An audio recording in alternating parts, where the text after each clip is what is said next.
Salut les topiens! Aujourd'hui, c'est à nouveau un point travaux dédié à ce qui se passe autour du Walt Disney Studio, en pleine extension en ce moment. Mais avant de commencer la vidéo, j'aimerais quand même reparler avec vous de la vidéo précédente. D'abord pour vous remercier de l'intérêt qu'elle a suscité. Il y a eu énormément de commentaires sur cette vidéo. Et puis parallèlement à ça, en fait, j'ai reçu plein de messages en MP la semaine dernière, de passeports annuels, de visiteurs moins réguliers, mais aussi parfois de cast members en opération ou autres en fait qui m'ont donné leur avis et qui avaient quand même aussi à peu près le même ressenti de ce que j'ai exprimé à ce moment-là dans la vidéo. Et le hasard fait que juste après la sortie de cette vidéo, cette semaine, on a appris qu'il y aurait bientôt des ajustements au Avengers Campus. Et c'est pour ça en fait que je vous en parle, pour être transparent et pour éviter en fait de le remettre tout simplement en commentaire. Je vous en parle là maintenant car la plupart d'entre vous ont vu la vidéo précédente. Donc déjà, l'attraction Flight Force, qui est vraiment le gros point d'orgue du campus, va recevoir une petite mise à jour sans pour autant que l'attraction soit fermée.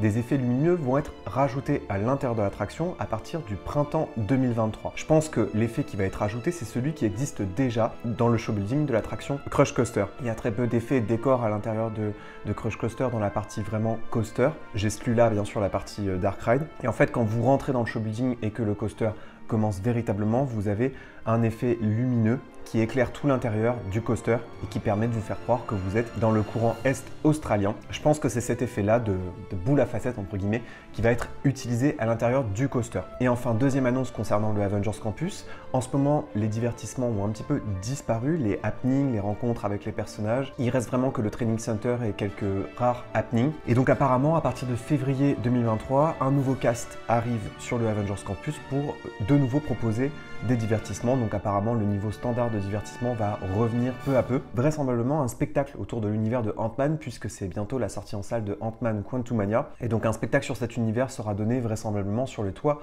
de Web. Et la parenthèse est donc fermée pour le Avengers Campus. Et encore merci pour vos retours. Aujourd'hui, on va se concentrer sur la suite de l'extension du Walt Disney Studio puisqu'on a de nouvelles images aériennes en provenance d'un compte Twitter que je remercie qui m'a donné toutes ces images en HD pour les partager avec vous. C'est le compte que certains d'entre vous suivez déjà et je vous remets bien sûr le lien vers le compte Twitter en commentaire. Le compte Disneyland Paris Works qui a fait un vol comme celui que j'ai fait il y a quelques temps au-dessus des Walt Disney Studios, sauf que là, pour le coup, ça a très bien avancé. Et c'est pour ça que ça vaut le coup qu'on en reparle ensemble. On voit clairement mieux les fondations des différents show buildings, des différentes parties de l'extension du Walt Disney Studio. Et je vous propose qu'on regarde ça du coup ensemble. Alors d'abord, ce qu'on remarque, c'est qu'ils sont vraiment en train de paver le lac du Walt Disney Studio. Grâce à ça, on voit vraiment bien désormais la démarcation entre le lac, les différents espaces pour se déplacer à pied et les différents univers qui s'articuleront autour du lac. Sur ces images, beaucoup s'interrogent aussi sur ce qu'on appelle le bassin technique. Une partie de l'eau du lac du Walt Disney Studio sera stocké dans ce bassin technique qu'on voit qui est derrière en fait le show building de l'attraction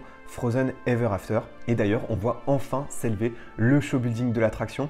Et si vous regardez bien et si vous penchez bien votre regard sur le show building, on commence aussi à deviner à l'intérieur de l'attraction ce qu'on appelle le track. Le track, c'est le parcours sur lequel se déplaceront les fameux bateaux qui vous conduiront dans le château de glace de la reine Elsa. Et donc, pour rappel, c'est un bâtiment qui sera sur plusieurs étages, donc c'est une vue unique. Il faudra donc ajouter un étage dans l'attraction. Il y a plusieurs chutes, une en arrière, une en avant, si on se base bien sûr sur la première version de Frozen Ever After qui est située donc à Epcot. Et donc en fait ce show building, c'est aussi sur celui-là que s'élèvera ensuite la montagne. Le show building sera derrière et la montagne sera posée vraiment sur une partie du show building. Et il y aura aussi bien sûr le château de Elsa qu'on apercevra. Tandis que le château d'Arendelle, lui, sera situé un petit peu plus sur le côté.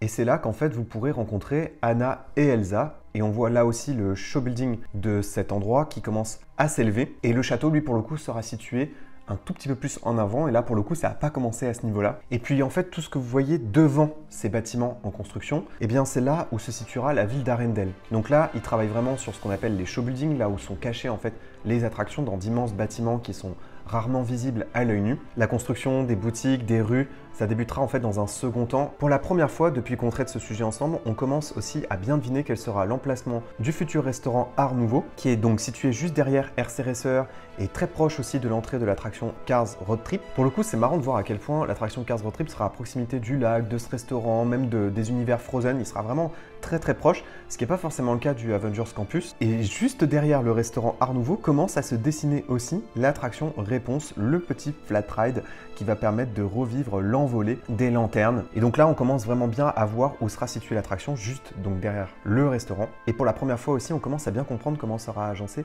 les fameux jardins anglais qui débouchent sur l'arrière du Avengers Campus. Donc là, les visiteurs pourront visiter une sorte de mini Hyde Park, un jardin à l'anglaise qui rendra hommage à des personnages comme Peter Pan ou Mary Poppins. Il y aura même un petit Porsche et je sens que je vais adorer cette zone, que ça va être une de mes préférées autour du Walt Disney Studio. Encore une fois, Réponse, ce restaurant qui sera sans doute axé sur les princesses Disney, ces jardins anglais, l'univers de Frozen. Il y a une vraie volonté derrière tout ça, c'est d'attirer un public beaucoup plus familial au Walt Disney Studio qui comporte beaucoup d'attractions à sensations et qui a très souvent attiré un jeune public. Le Walt Disney Studio doit être l'équivalent de son aîné, Disneyland, pour que les visiteurs achètent des nuitées et restent le plus longtemps possible sur place. Et donc, il y a besoin de réancrer en fait ce Walt Disney Studio dans un univers plus familial. Je sais que ça vous fait beaucoup réagir quand je dis ça et vous êtes très nombreux à ne pas comprendre pourquoi il n'y a pas de nouveaux coasters, à ne pas comprendre pourquoi autant d'argent sur des attractions qui ressemblent à celles qui existent déjà dans le premier parc. Parce qu'il y a une volonté ici de Disneyland Paris, c'est de rendre ce Walt Disney Studio rentable, c'est d'attirer un grand nombre de visiteurs et de déclencher l'achat de nuitées, donc c'est-à-dire de rester plus longtemps sur place comme dans un vrai resort. Et pour cela, en fait, ils ont besoin d'attirer le cœur de cible de Disneyland Paris, c'est-à-dire les familles avec des enfants. Et aujourd'hui, le Walt Disney Studio est un parc qui se visite sur une demi-journée. L'achat d'une nuitée n'est pas forcément nécessaire.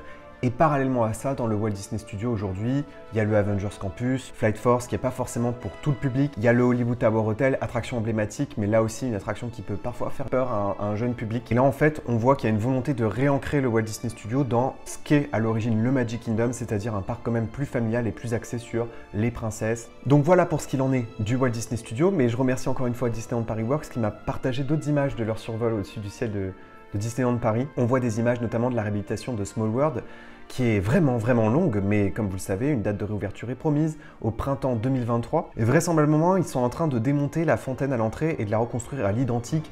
Très régulièrement, elle se fissure.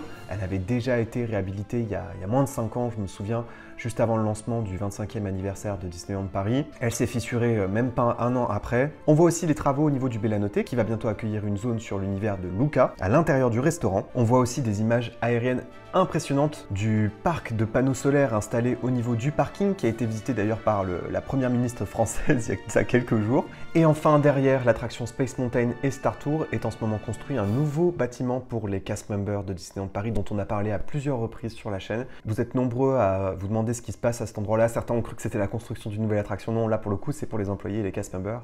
Et donc les travaux là aussi avance bien et on le voit sur ces images aériennes. Voilà pour ce nouveau point de travaux. N'hésitez pas à me dire en commentaire ce que vous arrivez à deviner des images et si vous avez hâte de tout ça. Certains misaient sur 2024, évidemment ce ne sera pas 2024 je pense. D'autres misent plus sur 2025 et 2026. On croise les doigts. Et d'ici que tout ça ouvre, n'oubliez pas que vos rêves sont éternels. Bye!